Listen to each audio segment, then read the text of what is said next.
A construction crew was widening a highway in San Diego County when their equipment struck something buried far beneath the surface. It wasn't rock. It wasn't pipe. It was bone, thick, heavy, ancient bone, and it belonged to a creature that vanished from this continent thousands of years before anyone alive today was ever born. What came out of that ground would eventually be dated to a number so old that most scientists refuse to accept it, a number that, if true, would mean someone was standing in California over 100,000 years before the first humans are believed to have set foot in the Americas. This is the story of the Cheruti mastodon, one of the strangest and most divisive discoveries in North American archaeology, and why, decades later, we still don't fully know what to make of it. To understand why this discovery mattered so much, you first have to understand the story it threatened to break. For most of the 20th century, there was one accepted answer to the question of who got here first. During the last ice age, sea levels dropped low enough to expose a strip of land connecting Siberia and Alaska. Across that land bridge, roughly 13,000 years ago, came small bands of hunters carrying a very specific kind of weapon, a stone spear point with a groove chipped into its base, designed to be mounted on a shaft.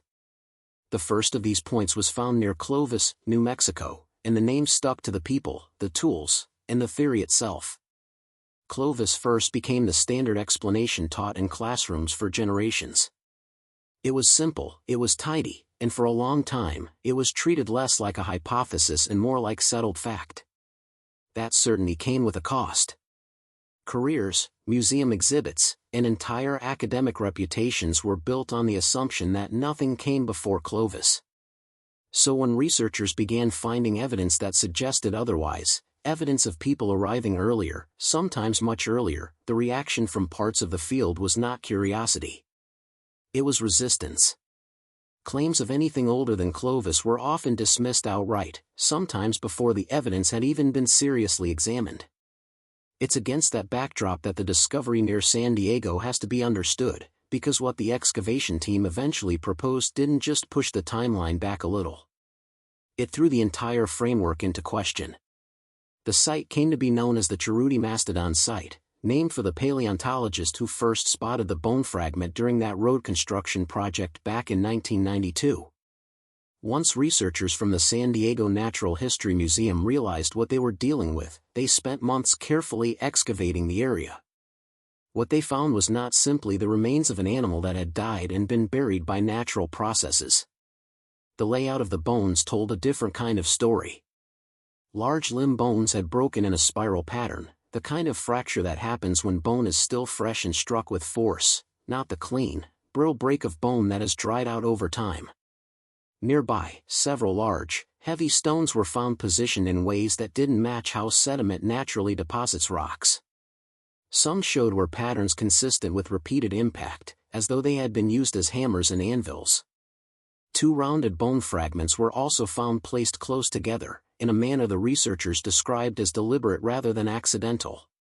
Taken together, the excavation team argued this pattern looked like evidence of processing, an ancient attempt to break open mastodon bones, possibly for marrow, or to create bone tools. If that interpretation was correct, it meant something with hands and intention had been present at that spot in the ancient landscape. The only question left was when. To answer it, researchers used uranium series dating, a method that measures the slow, steady radioactive decay of uranium into thorium within bone material. It's a technique considered reliable for material far too old for radiocarbon dating to reach. When the results came back, they didn't just surprise the research team. They stunned them. The bones were dated to approximately 130,000 years old. Read that number again, because it does not fit comfortably next to anything else in the traditional story of the Americas. 13,000 years was the figure carved into textbooks for the arrival of Clovis hunters. This new number was roughly 10 times older. To put it in even starker terms, most current genetic and fossil evidence suggests that Homo sapiens, our own species, didn't even leave Africa until somewhere in the range of 60 to 70,000 years ago. A date of 130,000 years for a site in California isn't just earlier than the accepted arrival of the first Americans. It's earlier than our species is believed to have existed outside of Africa at all. That single detail is what turned this from a surprising find into a genuinely uncomfortable one. If the interpretation of the site was accurate, the beings responsible for breaking open those mastodon bones could not have been modern humans as we currently understand our species' migration history. It raised the possibility, however tentative, that some other member of the human family tree, perhaps a Neanderthal population, perhaps a Denisovan population, or perhaps a species archaeology hasn't even identified yet, had somehow made its way to North America tens of thousands of years earlier than anyone had imagined possible, and then left behind almost no other trace. When the research team finally published their findings in 2017 in the journal Nature, they were notably careful with their language. They didn't claim to know who or what species had been responsible. Instead, they attributed the site cautiously to an unidentified member of the genus Homo, acknowledging just how extraordinary and uncertain the claim was. That caution, however, did little to soften the reaction from the broader scientific community. The response was swift, and it was largely skeptical, in some cases outright critical. The core scientific principle at stake here is one worth explaining clearly, because it's the same standard that applies to any claim this significant. Extraordinary claims require extraordinary evidence. A single site, with no human remains, no unmistakably shaped tools, and no other comparable discovery anywhere else on the continent, was, in the eyes of many researchers, simply not enough to justify rewriting more than a century of accumulated evidence about when humans arrived in the Americas. Critics raised specific, testable alternative explanations. One of the most significant was straightforward: heavy construction equipment had been used at the site before the bones were discovered. Could the very machinery involved in the highway project have caused those spiral fractures and displaced those stones, rather than ancient human or hominin activity? Bulldozers and graders exert exactly the kind of blunt, heavy force that can break fresh-feeling bone in ways that might resemble deliberate percussion.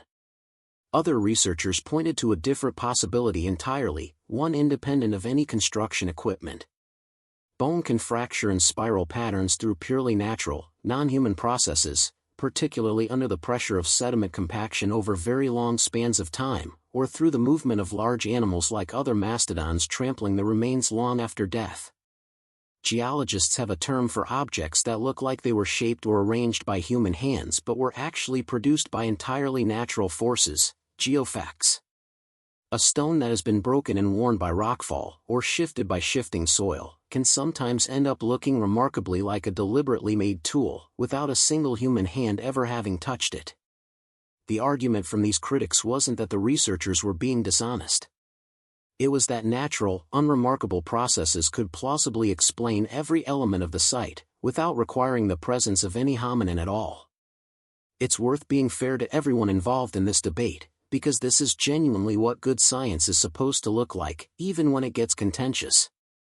Thomas Demir, the lead researcher on the Cerruti mastodon study, never claimed that a single site was enough to overturn the entire established timeline on its own. What he asked for was more modest, and honestly, more reasonable, that the scientific community evaluate the evidence on its merits rather than dismiss it purely because the implications were uncomfortable. At the same time, the scientists who pushed back against the interpretation, researchers like Michael Waters and others who have publicly raised concerns about the site, were not acting out of stubbornness or a desire to protect old theories. They were applying the same rigorous skepticism that should be applied to any claim this consequential. Both sides, in their own way, were doing their job. To this day, the Cerruti mastodon site remains unresolved. It sits in an unusual position within the field, a peer-reviewed, published study in one of the most respected scientific journals in the world, and yet a conclusion that the majority of archaeologists still do not accept. That's not a contradiction. It's simply where the evidence currently stands. No second site of comparable age has been found to support the pattern. No human or hominin remains have ever turned up in that layer. And the alternative, non-human explanations for the bone fractures and stone placement have never been fully ruled out. Until further evidence emerges, one way or the other, the honest scientific answer is that we don't know for certain what happened at that spot in San Diego 130,000 years ago. But here is why this story matters even without a tidy conclusion. the Cheruti Mastodon site was not the only discovery to challenge the old, comfortable narrative of when humans reached the Americas. Once researchers began taking a second look at old excavations and old assumptions, other finds started reshaping the picture too, even if none of them reached quite as far back as 130,000 years. In the Yukon, at a set of caves known as Bluefish Caves, an archaeologist named Jacques Cinquemars spent a decade excavating bones that he believed showed cut marks from stone tools, and dated some of that material to roughly 24,000 years old, thousands of years before Clovis. For years, his conclusions were largely dismissed by the field, with critics suggesting the marks could have come from animal scavengers rather than human hands.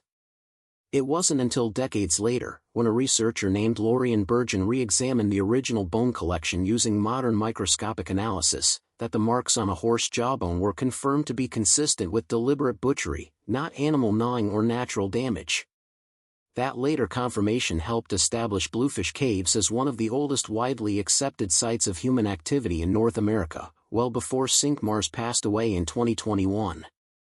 Other sites have added further weight to the idea that humans, our own species this time, arrived in the Americas earlier than the Clovis first model allowed.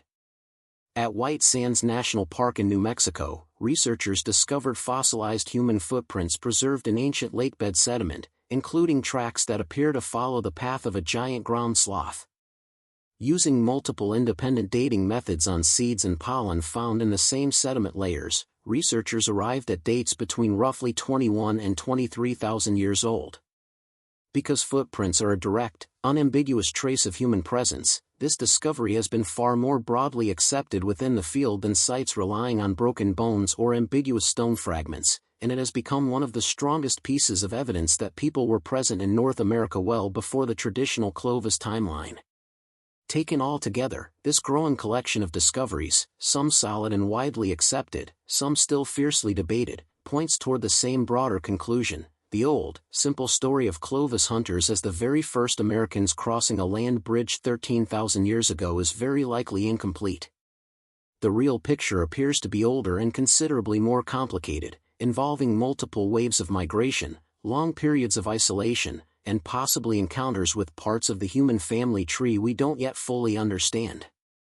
The Cheruti Mastodon site sits at the most extreme, most uncertain edge of that picture. What makes this story worth telling isn't a neat resolution, because there isn't one yet. It's the reminder that even a subject as seemingly settled as who were the first people in the Americas can still be pried back open by a single bulldozer blade hitting the wrong patch of ground at the wrong depth. Science doesn't move forward through comfortable agreement. It moves forward through exactly this kind of friction, researchers proposing bold interpretations, other researchers rigorously testing and challenging them, and the truth slowly emerging, or failing to emerge, somewhere in between. The Cheruti Mastodon may never be fully vindicated. It may eventually be explained away entirely by heavy machinery and sediment pressure. But the questions it forced the field to confront out loud, about how confident we really are in the old timeline, and how quickly good evidence can be dismissed simply because it's inconvenient, are questions worth sitting with regardless of how this particular case is ultimately resolved. So here's what's worth thinking about after all of this. If people, or some other branch of the human family, really were present in North America over 100,000 years ago, what happened to them? Why is there no clearer trace, no remains, no unmistakable tools, nothing beyond a handful of broken bones and displaced stones in a single Californian hillside? And if it turns out the skeptics are right, and this is simply the story of ancient bone reacting to modern machinery, what does it say about how easily an ordinary object can be mistaken for something extraordinary, and how carefully we have to look before we're willing to believe it? Either way, the ground beneath us clearly still has more to tell us than we've assumed. If you found this as fascinating as we did, let us know your own theory in the comments, and consider following along, because there are more stories like this one still waiting to be dug up.